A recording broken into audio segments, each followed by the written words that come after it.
ஆளுங்க யாரும் உயிரோடு இல்ல. அப்ப நீ அவ்வளவு வீக்கான ஆளுங்க தான் அனுப்பி இருக்கு. இல்ல, நீ கொள்ள சொன்ன ஆள் அவ்வளவு ஸ்ட்ராங்கான ஆளு. அவரு தான் சொல்லியிருந்தா நான் ஆளை அனுப்பியிருக்க மாட்டேன். ஒரு போலீஸ்காரனோட அப்பனுக்கு இவ்வளவு பயமா? நீ அவரை பார்த்தது ஒரு போலீஸ்காரனோட அப்பனா? ஆனா நீ பார்க்காத ஒன்னு நான் பார்த்திருக்கேன். 15 வருஷத்துக்கு முன்னாடி திகார் ஜெயில்ல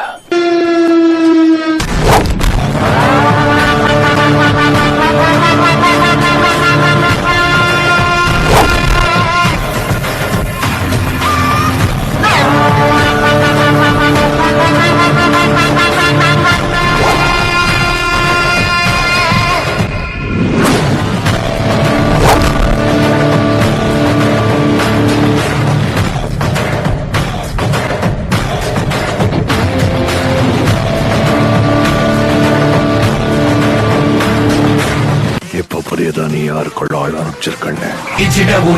நல்லா ஒத்துப்பாரு. அவருக்கு எகெயின்ஸ்டா எவனும் வரமாட்டான்.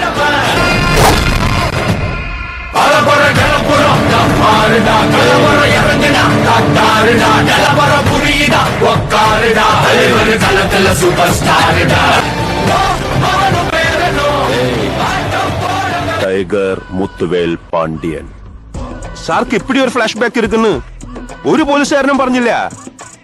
நல்ல வேலை உன் பையன் போலீஸ்காரனா இருந்தால்தான் உயிரோட வச்ச.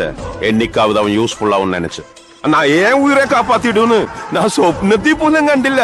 எல்லாம் தெய்வത്തിന്റെ അനുഗ്രഹം.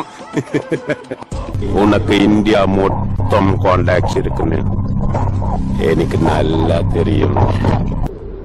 அவ்வளவுதான் சார். ഇനി ഞാൻ നിന്റെ ഫാമിലിയെ ഡിസ്റ്റർബ് ചെയ്യില്ല. നീ എന്റെ ബിസിനസ്സിലും ഡിസ്റ്റർബ് பண்ணக்கூடாது. മനസ്സിലായോ? வரட்டா? ஒரு நிமிஷம். இப்ப காம்ப்ரமைசர் போயிட்டு அதுக்கப்புறம் இந்த பொட்டு பொடிசுங்களோட வீட்டு பக்கம் வந்து பிரச்சனை பண்ண பார்த்த இடத்துல கண்டத்துட்டமா வெட்டி கழிச்சு போட்டுடுவேன். மனசிலாயோ? മനസ്സിലായി. இன்னொரு நிமிஷம். பார்ட்னர், நீங்க பாரதியார் சொன்னதை ஏதாவது அவருக்கு சொல்லணுமா? ஐயோ, அவர்கிட்ட இல்ல, ஆக்சுவலி உங்ககிட்ட தான் ஒன்னு சொல்லணும். அப்போ அவரை அனுப்பிச்சிடலாமா? தயவு செய்து. பார்ட்னருக்கு மூடி இல்லையா? நீங்க போலாம். வேட்டிய மடிச்சியெல்லாம் கட்டக்கூடாது, அப்படியே போ. இந்த வேஷ்டியே வேண்டாம் சார். சொன்னதுக்கு மேலே செய்யக்கூடாது, சொன்னது கீழே செய்யக்கூடாது. சொன்னது மட்டும்தான் செய்யணும். எப்படி வந்தையோ அப்படியே போ. இங்க நான் தான் கிங். நான் வச்சதான் ரூல்ஸ். அந்த ரூல்ஸ் என் இஷ்டத்துக்கு அப்பப்ப மாத்திட்டே இருக்கும். அது கப்சி பண்ணி கேட்டு ஃபாலோ பண்ணணும். அதை விட்டுட்டு ஏதாவது அடாவடி தலை பண்ண நினைச்ச